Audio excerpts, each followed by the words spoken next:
Netcasts you love. From people you trust. This is TWiT.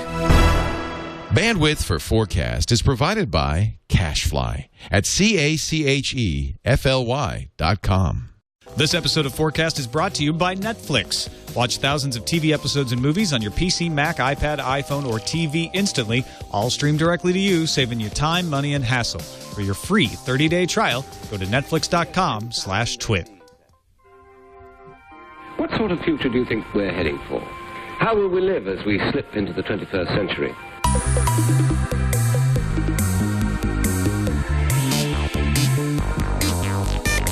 Welcome to FourCast episode 111. It's very binary. I'm Tom Merritt. Whoa. Hey, I'm Scott Johnson. That's a fantastic number to be on. 1, 2, right? 3, I'm trying to. Is it 8? Is that what it is in binary? Is it? Isn't that? Wait, there's a term for this kind of number. It's a binary. Well, oh, but no, there's another term where you can say it the same forward and backwards. Oh, it's a palindrome. Palindrome. Thank you. Palindromic episode. It's a palindrome. It's a gnome. Kill it. Joining us today, a couple of FourCast veterans. Kristin, Brandt, co-host of Manic Mommies and technology blogger at Real Simple, was on FourCast back when it was audio only in the ancient days. Episodes 34, 35, and 36. I had to look back to make sure I wasn't predicting anything I've already predicted. It was also when we milked 3 episodes out of our guests. Yes, exactly. I forgot about those days. Yeah, we used to do that. Welcome, Kristin. Great to have you back on. Thank you for having me. Also, Nicole Lee, right here from TWiT, producer of Before You Buy. Welcome back, Nicole. Hello. How's it going? It's good. I just walked a couple feet from my office. And, was there traffic? Oh, yeah, a lot of foot traffic. Yeah. Burke was jackknifed over in the hallway. That's right. Had to take an alternate route. All right, let's get to our predictions from listeners. This one comes from Jimmy in Arizona. Someday, I think the Kinect will be the way we have a secure online ID. The Kinect is capable of recognizing you by your body dimensions and one day could recognize you by voice recognition. In the future, I think the Kinect will be self-aware enough to know where it is for its physical location and will be able to ask you questions such as your password. So now you have 4-way authentication: body, voice, location, and password recognition. Is this possible to have the Kinect be the device that makes security online a reality? All right, Jimmy, I agree with you, but it's not this device, not yet anyway. To say it's the Microsoft Kinect in its current form, I think is way getting too excited, because that thing is pretty cool as an introductory, let's get started with this technology. We're really new at this sort of thing that this device has as its current status and technology. But a few iterations down the line, or some competing device with similar tech, whatever that may come in, I really do believe, because the things it gets away with now are kind of magical if you want to go back 10 years and think about it. I mean, it's pretty crazy what it can do with, recognition and with sort of body tracking and that sort of thing. But then it very sort of quickly starts to fall short of being pretty good at a dance simulator and pretty good at hearing your voice and things like that. They've got to bump that up a few notches to get there. But I think he's totally right. I think these sensors will be all over our homes. I think that when we walk in, we'll only be able to do it without a key, because that thing will recognize us for who we are and will be, within microns of air to tell whether you're not the person it's supposed to be. It will know if it's your twin trying to pull one over. I think that this is the way of the future, Tom. We're going to have a house full of this stuff, and it provides security in all sorts of ways. And then, of course, a great target for hackers everywhere once this technology becomes that ubiquitous. I have to say, I agree for both. I mean, we use the Kinect a lot. I can see its weaknesses when it confuses me with the 6-year-old, and you kind of say, okay, that's not working quite right, that it hasn't figured out that I'm not trying to flatter you. 3 feet tall. Yeah, exactly. It's overdoing 3 feet tall, and I'm 5'9", so it's but I can. You look see... so young, Kristin. Oh, you're so. You're like, Kinect. I don't look sweet, 6. Kinect. Come on. But also it's all here in the house, it's fine. But then when I'm out in the world, that's where I need more security. Like, I need it on everything. Like, I need my car to have it, and I need my office to have it, and I need my computers to have it, and so it's not enough the house is fine. But I don't even lock my doors, so clearly that's not a concern of mine. It's not really an issue for you. Nicole, what do you say to a world where let's broaden it out a little bit, and let's say Kristin's right. We take it to the public sector. You walk into a store, and the way that you pay is this camera recognizes you, takes money from your account automatically, and sends you on your merry way. Does that worry you at all? Does that make you Big Brother nervous, or is that an awesome thing that we need to embrace? There are a couple of issues there. I mean, I don't know. Definitely, if it automatically deducts money from my account without any other further authentication method, I think that's a little bit too early. Just because they see my face, like, what if I have an identical twin? Like that's gonna be a problem, right? Evil twin issue. Just entering the store. A lot of twin abductions. Twin abductions, sure. Cloning. Well, it would have to be smart enough to be able to tell the difference between you and your twin. You can tell the have to difference, be. yeah, but you're right. I mean, that's definitely an issue. Has to be that good. It has to be that good. I think something like maybe if it identifies something you have on you, like your phone. Okay, this phone is definitely hers because she has a password on there or something like that. Some sort of serial ID on her phone, as well as sort of both, right? Both your phone and your facial recognition. Say, okay, this person is who she says she is, and we'll let her through. Well, two-step authentication. Yeah. So it's a bit like ID then, in a way. It kind of replaces ID. So if you've got these two forums and you go in there and, oh, shoot, I left my phone at my friend's house. Well, sorry, we can't let you in. We think it's you, but you don't have this second layer. Haven't we just traded plastic for silicone at that Well, and stage? here's the thing. Two-factor authentication is considered the best way to do security. Something you have and something you know. A phone is something you have. Your body is something you have. So when he says it's fourth factor, I think he's just playing loose with the term. It's really still just one factor. Your body shape, your voice, your location, those are just things you have. You have where you are, whatever. Something you know is like a password or a secret question. So you're still going to need that if you want to be really extra secure. Right.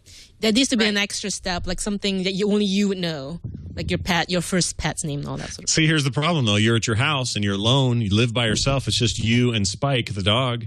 And one night you're at home with Spike, the dog, and you say, Spike, come over here. And somebody's tapped into the feed, now has your what you know part of the answer. Now all they need is you. They just need your body. Right. Well, that's why you secretly name your dog X198UHG capital T 5% FCDE3.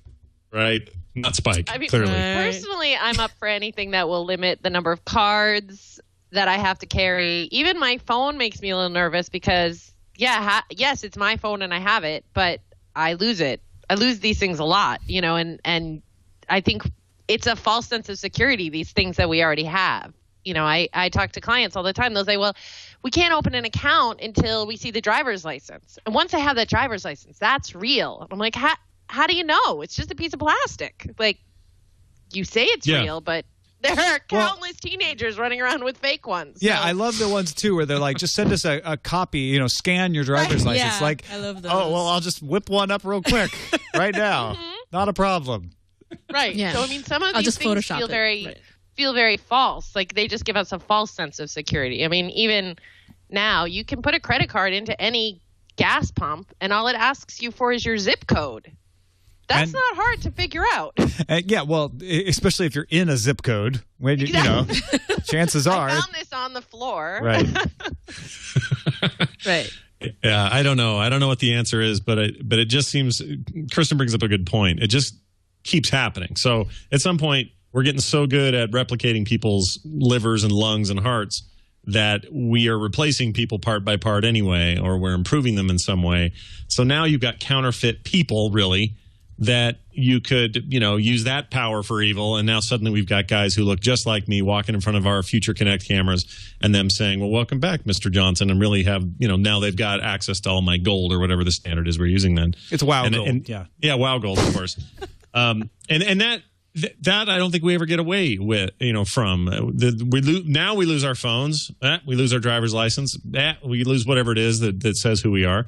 Well, in the future, we lose, I don't know, resolution on our retinal implants or something else falls apart or breaks. I think we never quite get away from that. It never is perfect. As much as we get used to the power being on all the time, we're always shocked and amazed when the power goes out. When the power goes out, we just kind of go, oh, crap, what do we do now? I guess we can go outside or something. We're never quite prepared for even the things that seem ubiquitous to us. There's no reason to think this other stuff wouldn't be like that, too. It's going to break. It's going to fail. It's going to be hackable. And what a miserable future that is. All right. FourCast. What happens if things change too? You have your knee replaced, your hip replaced, you gain weight, you lose weight. You're like, how often do you get scanned so that it's really you? What's the validation process on that so that you can say, okay, this is the new me? Yeah. Yep. This is me now. I got my hair done. I'm reinventing myself here. It's me. Right. It's me. I swear. Presumably, there's a sort of and I've read this before. There's an essential nature to you that can still be recognized through a lot of those kinds of things, barring I put on 2 new arms, 2 new legs, and a whole new head. Even with weight gain and hair changes and stuff, there's still certain things that remain the same. So I guess those could be your biometric points. I don't know. Yeah. Well, thank you, Jimmy. Appreciate the email. Send us your predictions, folks. Email them to us, fourcastpodcast@gmail.com, or post them up on the web, fourcastpodcast.com. We're going to get to Kristin and Nicole's predictions in just a second, but I want to thank our sponsor, Netflix, streaming thousands of TV episodes and movies to you instantly, saving you not only money, saving money because you're only paying $7.99 a month and you get unlimited entertainment. You're saving hassle because you just go to Netflix. Netflix is everywhere. It's on all the machines, and you press play, and then you're done. You're watching the thing, and it saves you time. Because you don't have to search around and drive to the movie store. Does anybody do that anymore? No, you just want to stay at home. Check it out for free if you haven't already tried Netflix, netflix.com/twit. They're starting to have their own original shows now. Lilyhammer is a show that's never been seen outside of Norway, anywhere but on Netflix. And it stars Steven Van Zandt from the E Street Band, but also Sopranos. So check it out, netflix.com/twit. And we thank them for their support of FourCast. All right, Kristin. I was first up last time I was on, too. All right, Kristin, get ready to hear Nicole's prediction. No. What do you got for us? What are your predictions? What's your view on the future? Well, I have to tell you, I felt so much pressure. I caught up on all the old episodes, and I thought, oh, man, I'm so sorry. Great things that they predict, and they stole my ideas. No. Okay, so I've been thinking about pregnancy and how there have been so many medical improvements to things that we have done, procedures and everything that we have done. Like my husband just had his knee operated on. They go through a little scope now. He doesn't even have stitches. 3 days later, he's fine. And I thought, why haven't we come up with a better way for pregnancy and delivery? Because it's still very primal. It's still very the whole process from getting pregnant to making sure you took your vitamins 3 months before to the birth itself. It's risky. We have people who are still having miscarriages and early deliveries. So in the future, sometime, I just predict that they can take the bits and put them into a mobile, egg incubator, and I can just bring it around with me, and I don't have to have all the damage to my body, and I don't have to have all the risk. It's a perfect environment, and that's my prediction. All right, so I like this because this is I love when we get into weird sort of medical solutions. Some of my predictions deal with not having teeth anymore and alternate ways of other things our stupid bodies do. Because teeth are stupid. We shouldn't have nerves in every one of them. But anyway, that's not the point. So my wife would totally agree with you on this one. Here's the problem. And we seem to butt up against this every time we talk about a sort of a medical miracle sort of future. Nature's kind of figured out this awesome way of doing it, even though it's got its unpleasantries and its pain and its side effects and its downsides. It seems to have figured out a pretty good propagation method that's worked for millions of years, and it just keeps working. For guys. I love this because you would not believe one of my 4 questions for Kristin is so perfect for this whole topic. But so it does an okay job. It totally stinks for the women. You're right. It sucks for them. It's way too easy for us. But But okay, I'm going to hear this after the break. What I was going to say is, do you think? It seems like when we do try to mess with that, and I'm not one of these guys that says, "Don't mess with nature; it's only trouble." I don't. That's not me. But I think it's worth asking the question: what downsides are there? There have to be some. Wouldn't you say, for example, Kristin, that part of the joys of motherhood, let's call them that, is that you did this 9-month thing. It was hard. Your feet hurt. You swelled up. You barfed for 3 months. Whatever the side effects were. Are you trying to compare the feeling after pregnancy to a triathlon? It was hard work, but I made it through. But you did it, right? You did this thing, and then maybe some women, like my wife, with the first 2 births, she decided to go natural with those 2, which I thought was totally crazy. She did the 3rd one with some help, but she did that, and it was really painful and hard. But she genuinely says to me she feels a connection to the kids that she thinks she wouldn't have if this was just a thing where she could put it in a fridge and walk away for 9 months. Like, that's part of the bonding. So what do you say to that? And I thought the same, as I was thinking about, and I've thought about this a lot, because the fact is, I agree with her. I mean, first of all, I was all about the help. So I think the whole natural, not natural still came out the same way.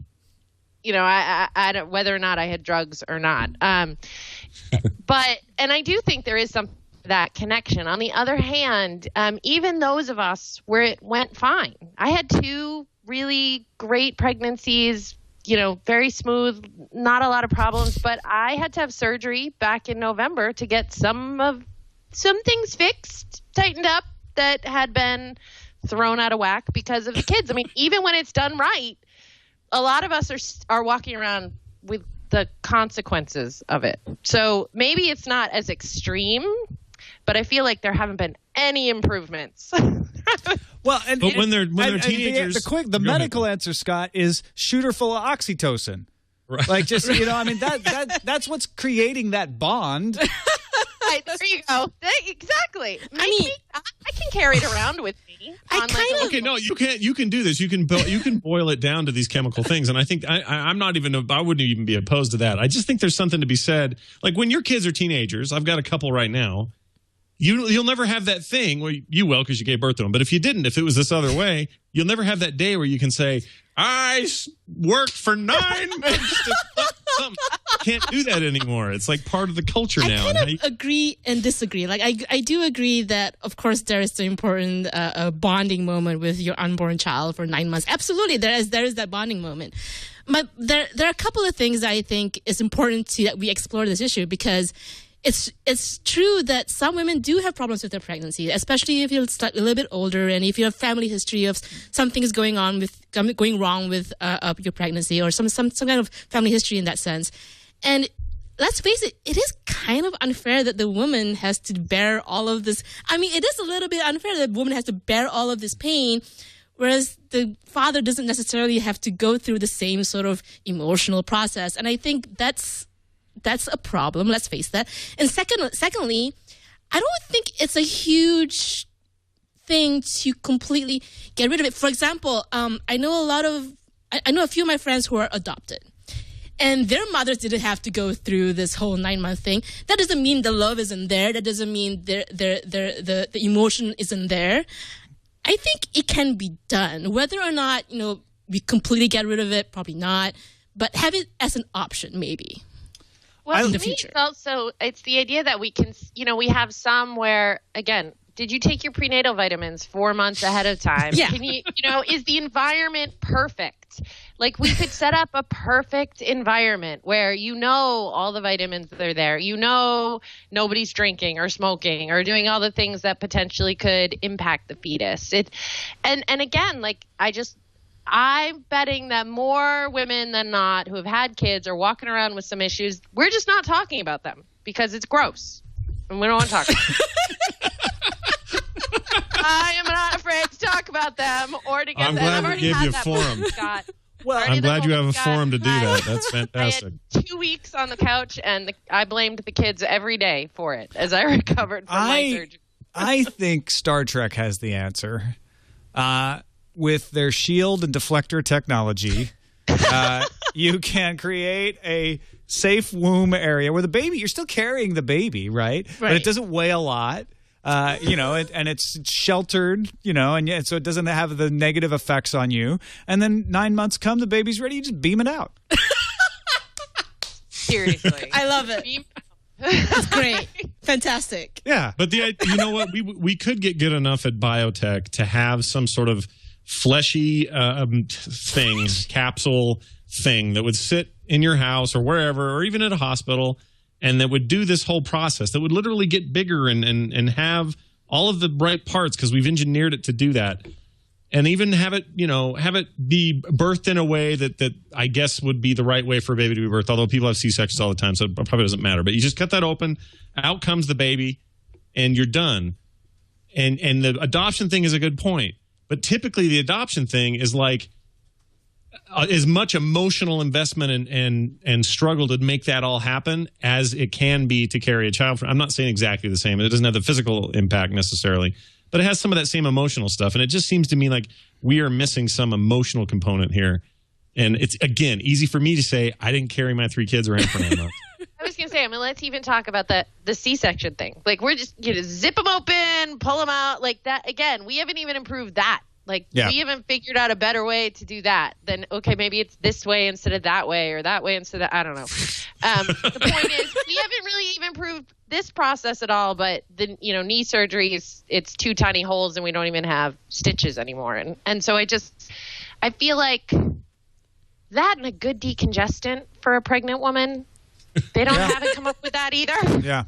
And I think in part it's because the market keeps shifting. Like, they don't have to come up with a good decongestant because how many kids are you going to have? Move on. The whole biological imperative thing means it's not like people stop having babies. Yeah. Right. And it's affordable. Right now it's a very efficient system. But, I know enough people who've had where their babies have come prematurely because of something in the environment, and that caused an early pregnancy. And that's where you start to think it's still riskier. It's riskier than I think most of us in the first world realize it is, because it's kind of a given that you have you get pregnant, have a baby, everything's fine. Right. It's not like television. No. And it should be. What you want to hear is energize. We're done. Here's your baby. It's a pretty good idea. And who doesn't want to watch a very pregnant, front-carrying woman watch her just deflate in real time? Who doesn't want to see that? Beam the baby directly to your arms. Right? Right. Your doctor never even touches. He'll arrive clean. Yeah. All right. Good prediction. I love it. Or wish. Wish/prediction. Yeah. It's all about pain points. Yeah, totally. Literally. Nicole, your turn. Time to move it over to you. What do you got? It's funny you said, because when I was thinking of predictions to come up for the show, they were all things that it was a wish list. It was basically a wish list of things that I wish would happen. For example, this is basically my prediction. Recently, this past weekend, I brought my giant jar of coins, like pennies and nickels, and I just brought it over to the Safeway with the Coinstar machine in the Safeway, and just poured it in there, and it got $30 from a jar of coins.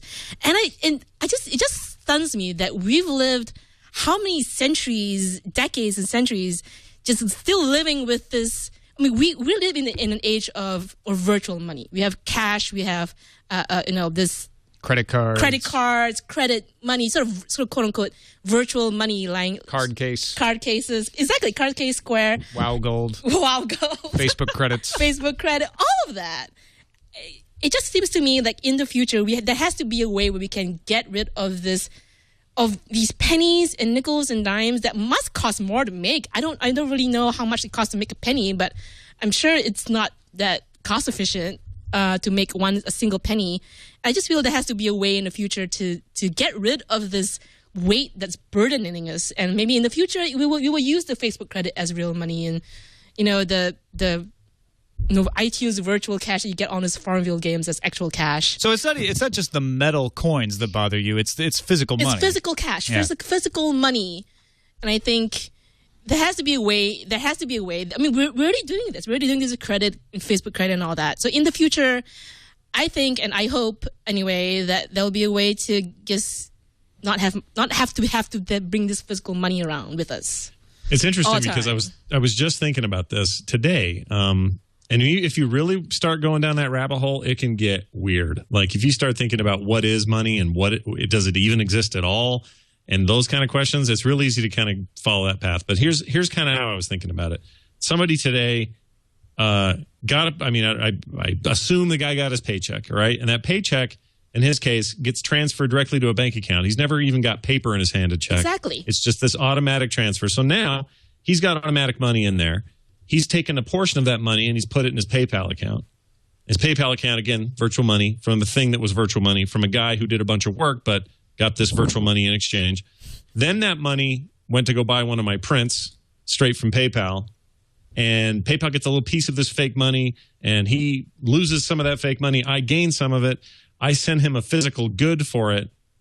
But there is no origin point for the actual money. And all I'm going to do is transfer it to another bank eventually. And then that bank may give me cash if I want it. But I still kind of have a hard time finding the origin point. Like, when was this cash? And the truth is, in some cases, it was never cash. It was never cash ever. Yeah, but the banks actually do have the money. Right. And they have to reconcile that and ship trucks of cash to each other. Now, we never see it, right? Because we're keeping it in the banks, and the banks are all changing it daily. But every so often, they have to send trucks full of paper to each other to account for all this stuff that you're talking about, which, when you think about it, is utterly insane.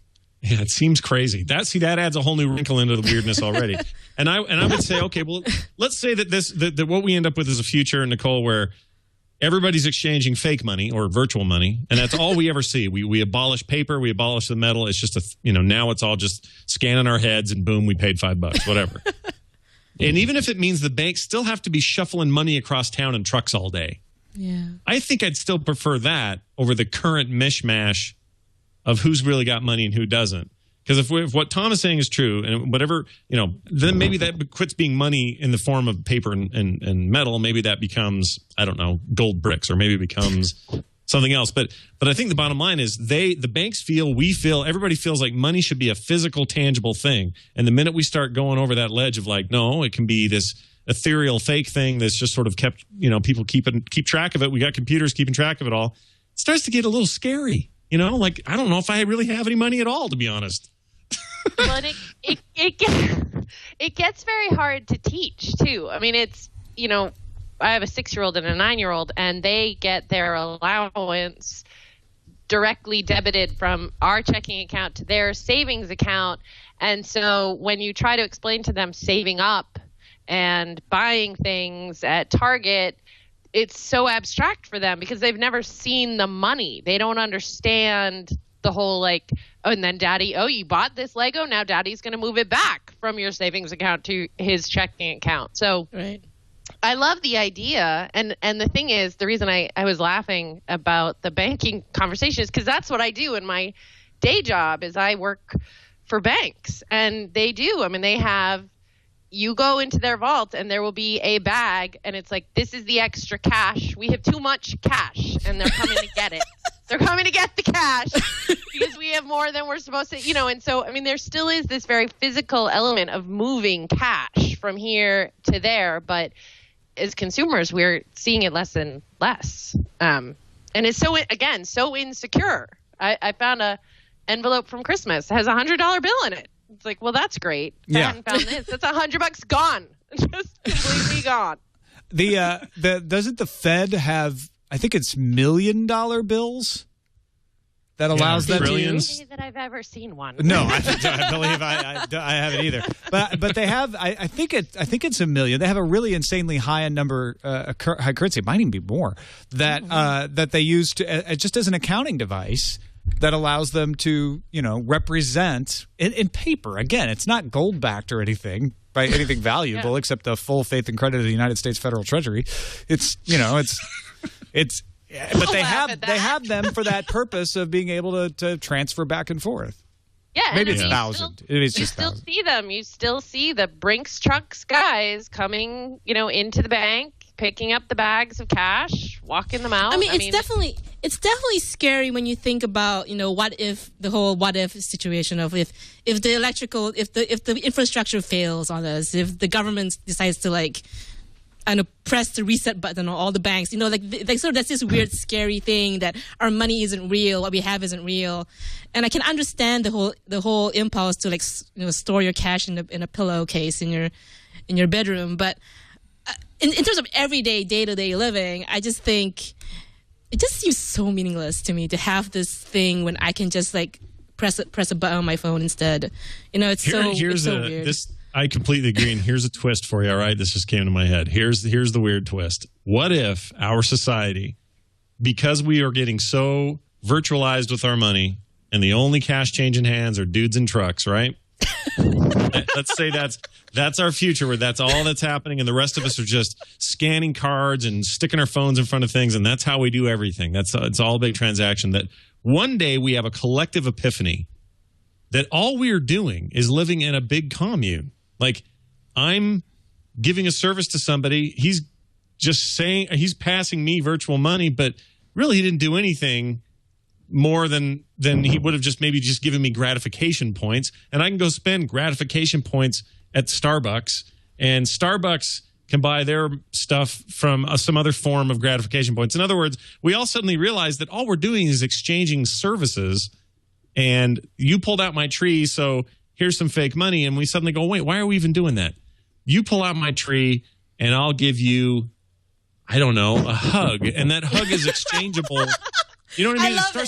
It gets crazy after a while if you think about it. Becomes the issue is what is of value to people, and it's one thing. I mean, I always say when the zombie apocalypse comes or the asteroid comes to hit the Earth, I know I'm not on the list of people that they're gonna put in the bunker under the earth, because they're not going to be what we really need is advertising professionals who know how to blog. Well, they always have the lottery, right? And so it's Scott, please miss it. It's Scott, please take out my tree. I have this really lovely print that I made for you. And if it's worth it to me or him, then the exchange can occur. Actually, this already happens for me a lot. There's a lot of trade happening for me. And I'm not saying I want a future where it's all trade. I'm just saying at some point we're just going to go, what am I giving you? What is this thing we're doing? These are just numbers in the air, and we're not there yet because I still have a 5 in my wallet. But there'll come a day where having a wallet is dumb.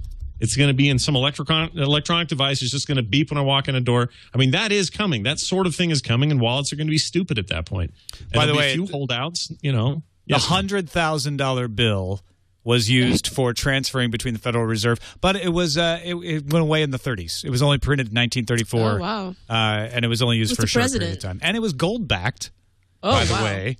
And Woodrow Wilson. Woodrow Wilson was the president on the $100,000 bill. So there you go. Wow. I did According not know to that. Wikipedia. And then and Salmon P. Chase appears on the $10,000 bill. Wow. And as of May 30th, 2009, again, according to Wikipedia, there are 336 $10,000 bills in private hands. Oh, really? Wow. Yeah. So the Chase guy, the Chase Manhattan guy? Chase. Yeah. Oh, wow. Weird. We're putting he was a bankers politician, on our money? U.S. senator.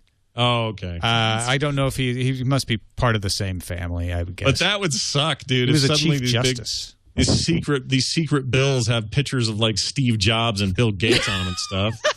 The Bill Burgers. Oh, wow. That's really weird.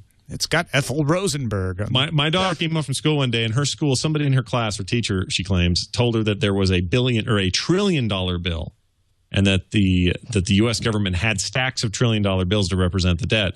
And I said, that sounds completely hokey. There's no way. And she is 100% sure that her teacher is teaching everybody that there's $1 trillion bill. So I don't know how to take that. Either there's a conspiracy afoot or that teacher's an idiot. Of education today. Whole different prediction. No. I have to say, I completely agree with you, Scott. I'm ready to get rid of, as we talked about before, I'm ready to get rid of my wallet. I'm ready to get rid of all the cards. I think money just adds as this kind of equalizer so that you can it is the trade. And until we can reach that point where, I can say, I need groceries, and in exchange, I will give you hugs, or I will give you advertising services. Not everybody needs my services, but they all need my money.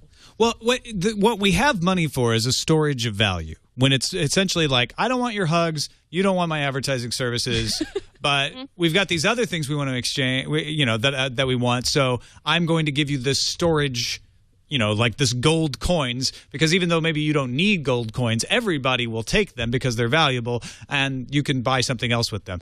So what makes that work is the valuing of the currency. The reason our current currency works is not because it in of itself is valuable, but because we all agree that it's going to be the exchange, and it's scarce. It's hard to counterfeit.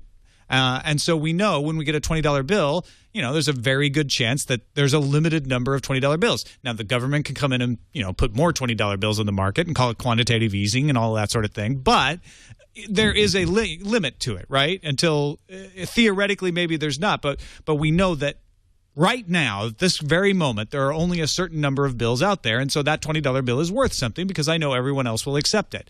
If we're going to change that, if we're going to just kind of get rid of that as a medium of exchange, these electronic transactions have to have some sort of assurance around them as well, that they can't be hacked, that they can't be faked, that they are in some way rare, that somebody can't just somehow, go into their account and give themselves hundreds of thousands of hugs, virtual hugs, the new currency of the future.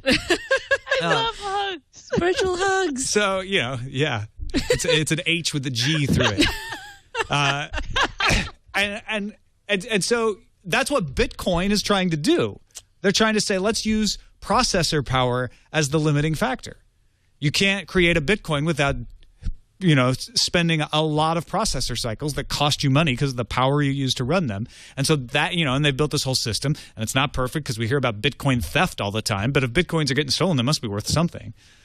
So I don't know. I think there's a lot of work to be done to get to that point. But I do agree, Nicole, that that's where we're headed. Yeah. That it's going to have to be currency is already essentially virtual. We just need to get rid of the training wheels. Yep. Plus, it costs more money to make a penny than a penny. Like the penny. Yeah, but you can sell those make. collectible pennies. Yeah, that's right. Or more than a penny. But then I had somebody on the opposite argument say to me once, well, the minute we drop pennies is the minute we have our economy going to crazy time. And the reason it does is that $9.99 price is a thing that actually kind of keeps a lot of stuff in check. $9.95. Right. So the minute you take away pennies and you take away nickels, people round up. They don't round down. No one's going to round it down. Oh, yeah, no. It's going to be $9.95. We already see $9.95 all the time. Right. All the time. It will inflate. I don't buy this argument, I don't think. Yeah, I think it'll inflate. That's what will happen to I think everything just becomes $19.95. And it's an asymptote. There's a limit to what damage that can do at 5 cents a pop. I think they take it to $20. It's no longer $19.95. No, the psychological factor of $19.95, order now, is such that they'll keep it. They'll keep it under 20. But they don't want to make less money. Yeah, but they won't. Up. Putting $19.95 means they'll sell enough more that they'll make more than if they priced it at $20. All right, let's say it's an item at McDonald's for $1.99. Yeah, and they now, shoot, we're all out of those. We can't do this anymore. It's now $1.95. If you take every transaction that happens at every McDonald's and throughout the world that one day, a significant hit on profitability. No, because you sell more because everybody's like, ooh, they're $1.95 now. That has enough of us. I mean, we're talking large numbers here. That small psychological effect. Oh, my goodness. Makes up. And you have the people who are like, I only have $2. Never mind. Don't give me the nickel back. Well, never, by the way, good advice, never take the nickel back. But that's a whole different conversation. They don't have pennies in Australia. Wow. Australia doesn't do it. The Australian economy is doing just fine. It may not be the best in the world, but it hasn't collapsed. Right. No, it's a point. I still stand by my point that no one should be listening to Nickelback. When I was in Australia, I asked a few people, I was like, we have pennies. What's up with the pennies? And they're like, well, half the time they round up, half the time they round down because the prices are still set in pennies. Right. So when you go to the grocery store, your bill may be $21.97, and then they say, well, that's $22. right? So you lose 3 pennies. Yeah. But if your bill was $21.93, they'd say that's $21.93, and you just give them $21.90. Oh. You round to the nearest 5. Right. Or I guess you give them $21.95. Now, if that's the case, then That's how Australia does it. If Australia's already been the case study for this, then yes, I'm all for this, and let's get rid of pennies anyway. Because my major problem with pennies, they're dirty, they're stupid, they cost more money to make than they are I'm with you valued. there. Yeah, absolutely. Well, Just dumb. all money is filthy. I mean, really, let's think about like the life of a dollar bill, and if you really want to be touching any of this stuff. So I'm all about getting rid of all the cash.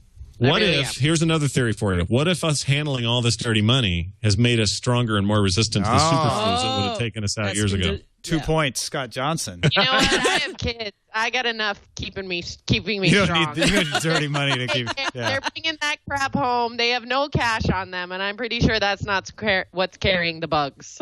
Yeah, good point. All right, we have redundancies, is what you're saying. Yes, exactly. We have plenty of redundancies in the system. Excellent. Well, it is time now for 4 questions. This is what is this, Scott Johnson? This 4 questions. This thing right here that we do, it's 4 questions. It's where we ask our guests 4 questions rapid fire style. They are not allowed to think too hard about their answers. They must answer from the gut, even guts that may have born children. So keep that in mind, Kristin. So here you go. You shouldn't call it a gut, though, should you? That's not the nice thing to call it. Don't call it that. Again, That's what we have. we're back Women to don't my have those. prediction. No gut if you're going to incubator. All right, fair enough. Here are your 4 questions. Kristin, are you sitting comfortably? Sure. All right, this is a nice flashback. This is what I did with you a year and a half ago or whatever.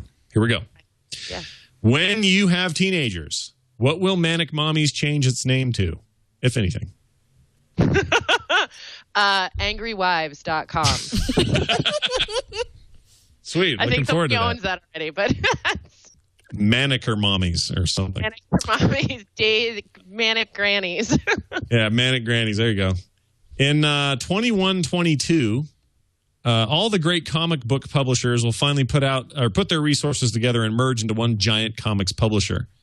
With your history with Marvel, I thought this would be a fun question. Who will own it, and what will the name be of this giant publishing arm? Oh, Lord. Who will own it? Well, let's see. Who will own it? Rob Liefeld will own it. And Oh, man. Comic nerds rejoice. Rob Liefeld will own the world's giant comics publishing arm. And it'll be called Muscle Men International. Perfect. An alternate name would be disproportionate body types or something. Pretty much. Next one. When visits to the moon are considered routine and inexpensive, what do you hope they will have there for vacationers like yourself? Oh, my goodness. These are hard. These are hard. As if he didn't write them. Sensory deprivation tanks. Oh, Ooh. all right. All the way to the moon for that. Great. Altered states. Wow. Because it's weightless, too. Nice. Oh, yeah. Fully sensory deprived if I'm sitting on something. Less weighty anyway. You'll only weigh about 4 pounds there. I'm making that up. I have no math here. Last question. In the year 4356, I'm going way out, after women figure out a way to reproduce without the need of men at all, what will be the fate of Earth? It will be Nirvana. The band? Yes. The band. Nickelback. I wouldn't think it'd be anything like that. If we stay, it'll be Nickelback. All right. Tom, I give the baton to you. Good job, Kristin. You passed. Thank you. All right, Nicole, have you been spying on the 4 questions No, since you're I sitting have right not. next to me? I've been Okay, trying good. not to look at your laptop. All right, question number 1. Are you sitting comfortably? Yes. That's not part of the official question. Okay. So the first question is, will we ever stop needing to type things, or is Siri really the future? Siri is not the future, but eventually we won't need to be able to type things. Okay, Yes. so what will we do then? We'll use something else. But it won't With be. It won't thoughts. be speaking. It'll be thoughts. Thoughts. I like in Blue Remembered Earth by Alistair Reynolds. He has the people voke, which is basically you just kind of sub-vocalize your commands, and so it reads your throat muscles. Ooh. So you're not talking to yourself, but you're essentially just kind of Yeah. speak your Right. That's cool. Yeah, it's pretty neat. Question number 2. Let's say we colonize the moon and Mars. What should we shoot for after that? Jupiter. Colonize Jupiter. Yeah. Visit the Great Red Spot. Yep. Actually, there'll be a Great Red Spot Preservation Society. Ooh. Because it'll start to dissipate. That's true. I don't know. Nice. All right. Yeah. Question number 3. What will be the most surprising thing we discover in the vast reaches of unexplored ocean? The most surprising thing we would discover? Yeah, we're going to get down into the ocean. We're going to discover we haven't seen like the barest percentage of what's actually in the ocean. What do we find that's most surprising? We will see I'm sure this actually already exists, I think. I'm not really sure, actually. But we will see a creature that is incredibly ugly and awful looking, but it will reveal the secret to immortality. Because because there are creatures on Earth that don't have a definite death date. They don't have like a set life expectancy. I read this somewhere. There are creatures living in the sea that don't have. They constantly self-regenerate. They're always just never regenerating. die. Yeah, they just never die. They don't have the telomere shortening. Yes, so they never die. So there will be a creature that will have something that we can use. Mm-hmm. So that we can, sell in cosmetic stores for $1,000 in Sephora. Exactly. Straight from the ocean. Question number 4. Will artificial intelligence propel us into utopia, crush us all under its boot heel, keep us around as pets, or something else? Artificial intelligence, like robots and stuff? Well, it could be robots. Could just be like, great computer in the sky. Great computer in the sky. Skynet. Whoa. Yeah. That sounds scary. We will live happily with artificial intelligence, but that's only because they've trained us to live happily. So pets. Yes. Yeah. we don't know we're pets. We don't know. We'll be We don't pets. know. Yeah. We'll think we're in charge. No. Like most pets do. Yeah. And are. Yeah. We won't be. All right. Good answer. Thank you, Nicole. Okay. And thank you both. That's sadly the end of our show. This was really, really fun, though, and I'm so glad to have both of you back. Kristin, let folks know where they can find Manic Mommies and the stuff you do for Real Simple and all your good stuff online. So they can find Manic Mommies, which is a podcast for moms managing the chaotic combination of work and family at manicmommies.com. I'm over at Real Simple. I've actually shifted from tech over to work life, which is kind of do what I say, not as I do. And you can find everything else. I have connections to everything over on my website. So it's just a flavors.me site. You have a Napa wine glass. This is like look at that. See my Wonder Woman boots and my wine glass and my websites and my podcasting equipment and my Lego head. This is everything. like J.K. Rowling's site, except cool. Oh, so flattered. So yeah, that's the URL right there. Well, if you ever come to Sonoma, you got to stop by the studio. I would love to. Absolutely. And Nicole Lee, you should stop by the studio too since you work here. Yeah, I should. Every day. Of course, before you buy the newest show you're working on? Yes, definitely check it out, twit.tv/BYB. And this week we'll have a review of the PlayStation Vita. All right. Ooh. Yeah, I saw you guys playing with it. It's pretty fun. Yeah. Very cool. Mr. Johnson, Mr. Merritt. what would you like to tell the fine folks in the audience about?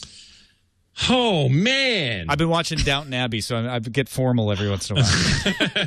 I've been wanting to watch that. I need to catch up. On Netflix.com/twit. I'd like to do what my fans call pulling a Johnson. I would like to semi spill the beans. Tom and I'm not going to tell you what it is. I don't think that's what they mean. That's what I've been. I realize it can have a double meaning, but I'm just saying. And then you said spill the beans. Right, I know. I shouldn't have said spill the beans. What I'll say instead is Tom and I are working on a secret project. I'll just say that. And we're really excited about it, and we think it's kind of awesome, and I'm really excited to talk about it, and that will happen soon. So just keep your eye on my Twitter feed at Scott Johnson is the name on there. Keep your eye on stuff with the Frog Pants Network and with Tom. That's not the You'll project. hear about it soon. That's a baby. Yeah, it's a devil baby. That's a devil baby. I did draw that, but I don't know why I did that. Tony, can you see my laptop by chance? Okay, can you pull it up right now? Look at this. Soundwave made this. That's what $4.99 in hugs looks like.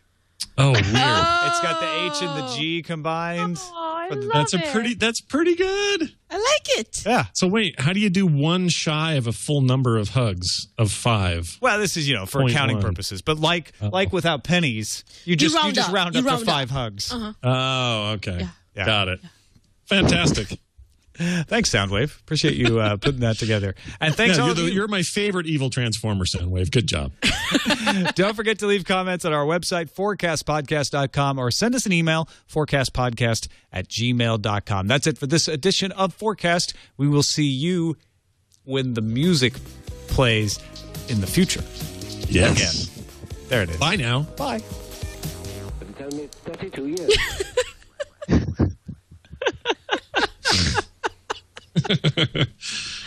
That's the best way to prompt for music I've ever heard. I should have brought Wonder Woman out.